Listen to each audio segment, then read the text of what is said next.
Glad to have you on board for our news bulletin. Somalia's premier #1 station for news and update, Dalsan TV, based here in Mogadishu. Tonight, we have a couple of stories, but first let's take a look at the ones that are making our headlines.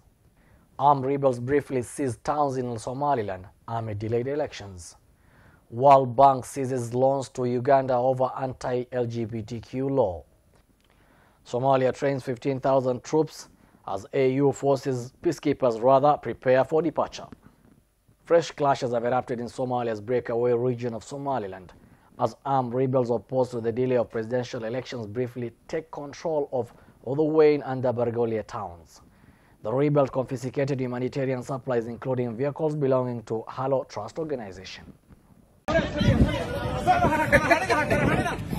Fresh clashes have erupted in Somalia's breakaway region of Somaliland as armed rebels opposed to the delay of presidential elections briefly take control of Oduweyne and the Baguriale towns. The rebels confiscated humanitarian supplies, including vehicles belonging to Halo Trust organization. These rebels have bases at Gaan Libah mountains in the outskirts of Hargeisa, the administrative center for the region. Somaliland's presidential elections were scheduled to happen last year, November 13th, but there were delays due to time, technical and financial constraints, according to Somaliland National Electoral Commission.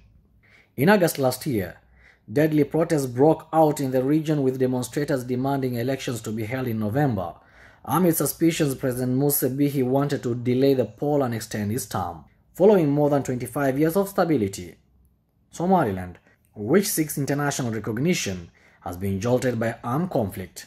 Somaliland opposition team believes regional leader Muse Bihi is directly responsible for the war in Las Anod, which has left over 200 people dead, as a ploy to delay elections, which was said to be held in November 2022, but have been paralyzed without tangible reasons in their view. Clans are the most important instruments in local politics in the Somali world. They help political players seeking power to win or hold onto it. Since the last election at the end of 2017, Somaliland peripheral clans, known as Darafyada, have regularly pointed to a lack of proper power sharing by the political elites of the Hargeisa-based dominant Saad Muse sub-clan. President Bihi comes from this clan. Ministerial position and senior directors reveal a dominance of the Saad Muse. Somaliland, a self-proclaimed republic, broke from Somalia in 1991 after Siad Barre government collapsed. Despite printing its own currency, establishing its own government and military, the region remains recognized by the international community. The World Bank has announced it will seize new loans to Uganda in response to the nation's contentious anti-LGBTQ law. The Washington-based Powerhouse Financial announced on Tuesday that it will halt the project financing while it reviews the measures it had put in place to safeguard sexual gender minorities from prejudice and exclusion in its projects. The World Bank has announced it will cease new loans to Uganda in response to the nation's contentious anti-LGBTQ law. The Washington, D.C.-based financial powerhouse announced on Tuesday that it would halt project financing while it reviewed the measures it had put in place to safeguard sexual and gender minorities from prejudice and exclusion in its projects. World Bank President Ajay Banga has been under intense pressure from 170 civic organizations to take specific, concrete and timely actions, such as suspending future lending from the moment he assumed office in June. Human rights organizations have widely denounced the anti-LGBTQ law, which imposes a 20-year prison sentence for promoting homosexuality and a death penalty for aggravated homosexuality, an offense that includes the transmission of HIV through gay sex. In its statement on Tuesday, the World Bank said it remained committed to providing assistance to Uganda despite its pause on financing. The World Bank Group has a long-standing and productive relationship with Uganda, and we remain committed to helping all Ugandans, without exception, escape poverty, access vital services, and improve their lives, the bank asserted. In a significant try towards bolstering national security, Somali authorities have successfully trained approximately 15,000 troops over the course of 7 months. The intensive training program aims to prepare the troops to assume responsibility for maintaining peace and stability in the Horn of Africa country as the scheduled withdrawal of the Africa Union peacekeepers looms the horizon. In a significant stride towards bolstering national security, Somali authorities have successfully trained approximately 15,000 troops over the course of 7 months. This intensive training program aims to prepare the troops to assume responsibility for maintaining peace and stability in the Horn of Africa country, as the scheduled withdrawal of African Union peacekeepers looms on the horizon. The Minister of Security Mohammed Ahmed Sheikh Ali made this announcement on Monday, shedding the light on the progress made in enhancing Somali's security apparatus. The minister's remarks come at a time when military mobilization is underway for upcoming confrontation with the militants in the central regions of Galgaduud and Mudug. The training program conducted over a relatively short period demonstrates Somalia's commitment to rapidly enhancing its security capabilities.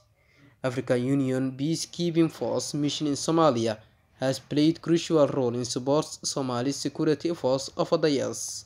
However, as the country progresses on its journey towards self-sufficiency, the coordinated efforts of trained troops, supported by existing security forces and international partners, aim to dislodge Al-Shabaab from their strongholds and drive them out of these strategic areas. As Somalia enters this critical phase in its security transition, all eyes are on the upcoming offensive against Al-Shabaab. The World Health Organization declared on Tuesday that it has significantly bolstered its response to interventions in Somalia to stem the tide of cholera to avert further loss of life. The announcement follows a recent surge in the cholera-related fatalities, with 30 deaths recorded since January. The World Health Organization declared on Tuesday that it has significantly bolstered its response interventions in Somalia to stem the tide of cholera and avert further loss of life. The announcement follows a recent surge in cholera-related fatalities, with 30 deaths recorded since January. According to the World Health Organization's weekly cholera update, Somalia has been grappling with persistent cholera transmission in 28 drought-affected districts since 2022, along with the Banadi region, which has faced ongoing transmission since the devastating drought of 2017. Late in July, the World Health Organization received reports of 235 new suspected cases in the drought-affected districts, with no associated fatalities. The overall case fatality of 0.3%, as reported across the aforementioned districts, remain below the emergency threshold of over 1% set by the health authorities. Recognizing the urgency of the situation, the World Health Organization, in collaboration with health partners, has swiftly accelerated its efforts to implement robust cholera response interventions in drought-affected districts. Special attention is being paid to Jubaland State, which currently serves as the epicenter of the ongoing outbreak. The United Nations had previously warned in April that flash floods and riverine inundation resulting from the heavy rainfall in Somalia could exacerbate the prevalence of waterborne diseases. The combination of inadequate sanitation infrastructure, limited access to clean water sources, and the displacement of communities due to adverse effects of climate change pose a significant challenge in effectively containing and eradicating cholera outbreaks. Cholera, a highly contagious waterborne disease, poses a grave threat to public health and hampers socio-economic development in Somalia. The World Health Organization's proactive approach, coupled with concerted efforts of local authorities and international partners, is crucial in mitigating the impact of the outbreak and providing for a healthier future for Somalia. As the situation evolves, the World Health Organization said it will continue to monitor the cholera outbreak closely, adapt response strategies as necessary, and collaborate with stakeholders to ensure a comprehensive and effective response. The devastating story of the cholera death brings us an end to our bulletin. Wherever you tune in from, lovely viewers, stay put for more stories in our subsequent bulletins. Have yourselves a lovely night.